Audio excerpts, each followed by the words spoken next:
Greetings, child of God. My name is Paula. You're viewing Faith in 5. I'm here to encourage you and stir your faith in just 5 minutes.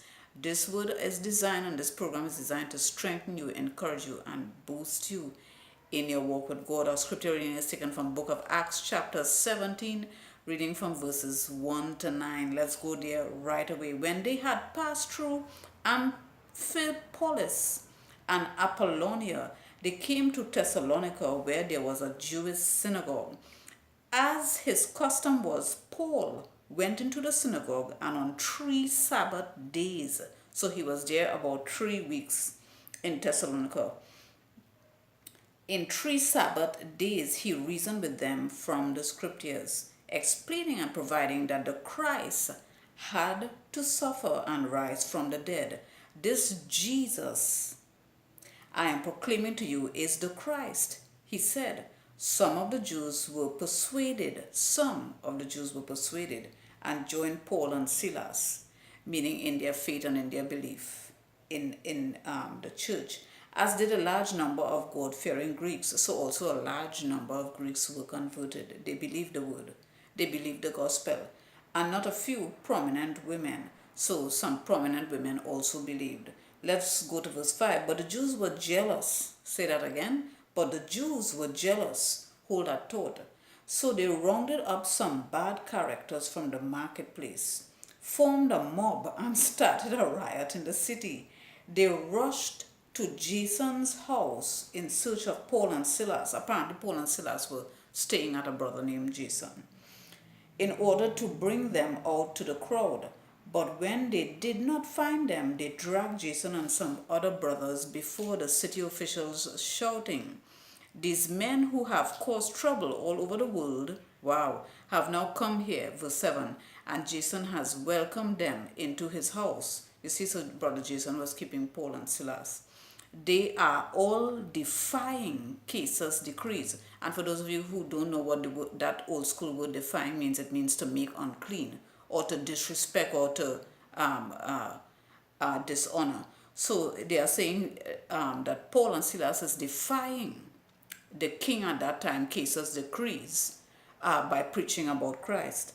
They are all defying Caesar's decrees, saying that there is another king, one called Jesus. And in those days, when a king is being challenged by another king, that's a big threat. Verse 8, when they heard this, the crowd and the city officials were thrown into turmoil. Wow, big confusion.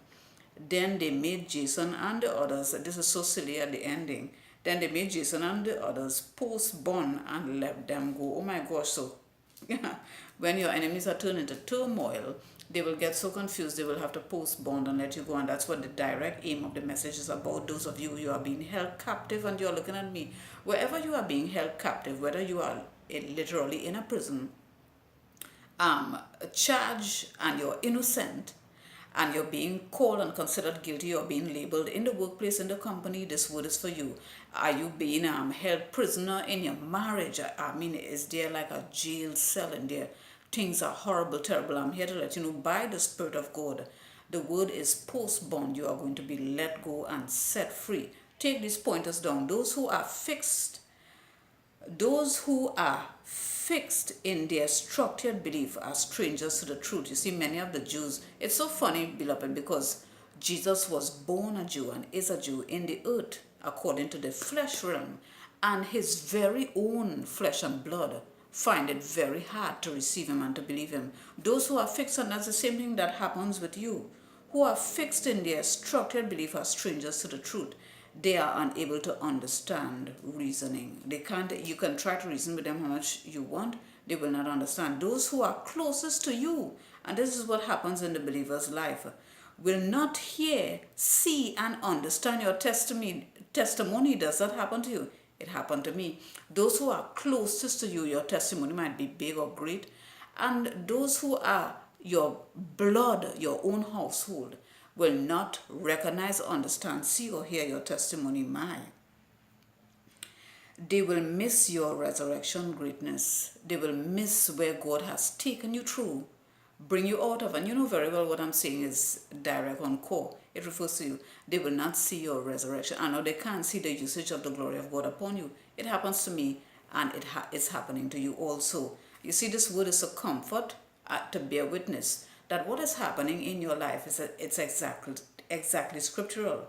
Next pointer, it is good to tell your story. You may save some. You see, the scripture said most of the Jews did not want to hear Paul and Silas, but it said some of them. It said some of them believed, and you know the some means a lot to God. Some of them believed. Tell your story, still give your testimony about, talk about Jesus, the death, burial, and resurrection.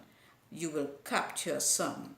Those who are closest to you will be the ones to jealous you. It's said also as it goes along. After they couldn't hear, see, and understand, the scripture mentioned plainly the Jews were jealous. You see, that's a problem. Jealousy can dumbfound people, it can blind them, it can block them. Jealousy. Jealousy. I hope you don't suffer from it today, because jealousy can actually block you from being blessed. When your own tries to trap you, they will not find you. You see, remember, they went pounding on Jason's door and they couldn't find Paul and Silas. You see, God will always cause you to leave on time. Somebody say, leave on time. Those who are jealous of you will see you as the troublemaker instead of themselves. They keep saying these people are making trouble all around the world by preaching the gospel. Come on. Amen. You see, the troublemakers are really the one who will call you the troublemaker.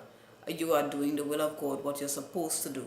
And they are actually labeling themselves onto you. They recognize that you are affecting the world with the testimony of Jesus, and you continue to do so, please. The enemies of the cross will always feel threatened by King Jesus.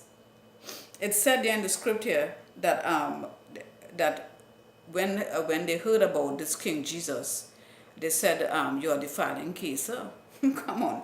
King Jesus will create turmoil amongst your enemies. When they heard that name and that distinction, King Jesus, the whole village and crowd went into turmoil. They will call what is clean defiled. They were actually saying that this gospel and this testimony of Jesus Christ that you are giving us is defiled, when in truth and in fact it is the pure origin truth.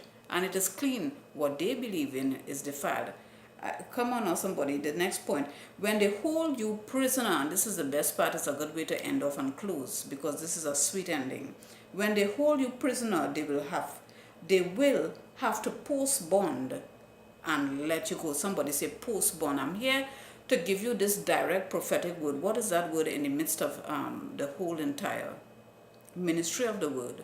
You need to tell somebody who is trapped, a prisoner. Those of you who are looking at me and you are trapped and you know, and those of you who know that someone is in trouble and they are trapped, let them know, post bond. That's the word that is coming to them. They will be set free and they will no longer be held captive. Whatever that means to you at this time, be blessed. Share this encouraging word with someone. I'll see you again. Bye for now. I love you.